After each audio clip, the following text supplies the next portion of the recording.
Dalam 4 tahun ini, pencapaian pertumbuhan ekonomi Indonesia tidak berjalan baik dan harus dengan gagah diakui. Kedepan bagaimana kita memperbaikinya? Fakta keadaan ekonomi Indonesia saat ini, kelas menengah kelas B kegencet hingga 40% turun. Dan ini yang menyebabkan kelas B turun ke kelas C ke bawahnya. Untung mereka kaum B yang turun 40% ini hanya merupakan 15% populasi. Makanya suara tidak puas tadi tetap tidak kedengaran, terjaga karena kelas C yang merupakan 60% penduduk masih terlihat aman. Terpukulnya kelas menengah B sekitar 40%, artinya ekonomi tidak berputar baik, hanya berputar di sekitar BUMN, atau ekonomi tidak memberi nilai tambah pada sektor swasta kelas menengah. Bagi saya, salah satu penyebabnya sekali lagi adalah BUMNisasi rezim ala Rinso. Sekarang mulai baru, apakah masih pakai gaya lama? Nggak tahu juga, yang jelas kita belum lihat gebrakannya sejauh ini. Saran kita dari dulu adalah jangan pakai BUMN semua dalam membangun infrastruktur, dan jangan membangun infrastruktur statis saja, tapi ke depan kita harus membangun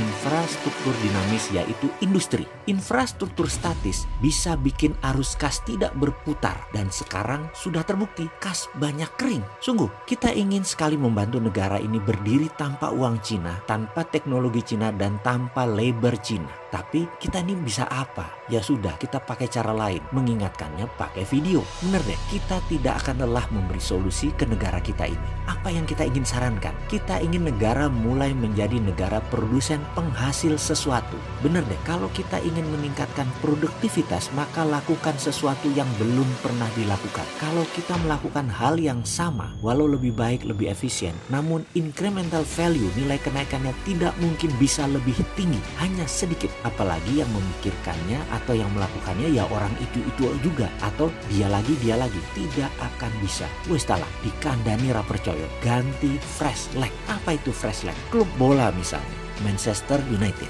kalau masih pakai Paul Scholes, Beckham, Ryan Giggs, ya pasti terjun ke divisi bawah sekarang karena sudah old like mereka itu. Ganti pemain muda seperti sekarang, mereka yang usianya masih belasan tahun, yang usianya masih di awal 20 tahunan, umurnya yang masih masuk kategori nominator, masih masuk kaum faktor pengali. Karena itu mereka bertahan di top liga Manchester United itu. Jadi kembali ke Indonesia, saran tentang ekonomi Indonesia bagaimana? Jangan yang tua-tua, jangan dia lagi yang kaya. Kita ingin yang jadi pendorong produksi adalah kaum milenial. Percayakan kaum milenial dengan memberikan kemudahan perizinan dan permodalan. Tanpa izin kalau perlu mengerjakan apapun, pasti mereka lincah berkarya. Kalau nggak lincah berkarya, mereka balik ke sosmed, statusnya galau nulis di sosmed cuap-cuap dan ciptakan hoax. Capek nggak tuh jadi pejabat digerendengin milenial?